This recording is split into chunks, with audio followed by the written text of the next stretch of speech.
The teen who killed one person and injured another outside of an Arlington high school has been sentenced to 40 years in prison.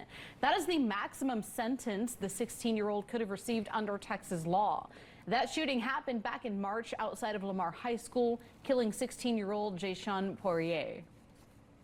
And right now, Texas ranks as one of the most violent states in the nation. That's according to the FBI. But new research out of San Antonio suggests violent crime among juveniles may be on the decline. Blessing Iwachuku explains.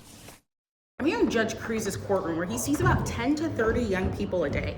That's a lot, but there is some good, surprising new data when it comes to young people and violent crime. Call me Cruz, it's Cruz. He doesn't look or talk like your typical judge. Is this how you dress when you preside, or do you wear something?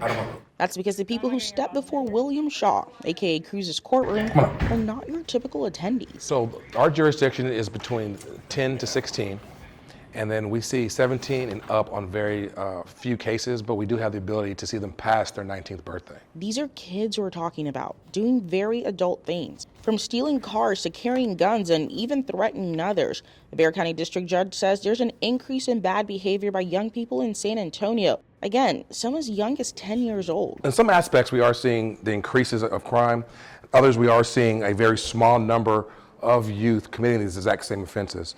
But we're also seeing a decrease in many of our violent offenses. And that's even when you compare to pre-pandemic numbers. But our job is not to stop crime, and that's not going to happen. As of August 2023, data from the Bexar County Juvenile Probation Report shows nearly 400 violent referrals. In 2019, within that same time frame, there were nearly 200 more violent referrals. Believe it or not, violent crime is down in this city. The police chief says by 14% compared to 2022. So what changed? Well, we've got a couple things going on, right? One of them is that we've got a violent crime reduction plan with UTSA that has proven to be wildly successful so far.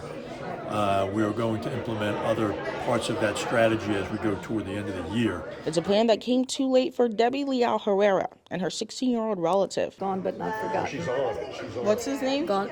Jeremiah, my grandnephew. This year will be 2 years in December that at 9:30 in the evening he was shot and died 2 days later. And so, and it was teenagers. It was a 19-year-old at the time.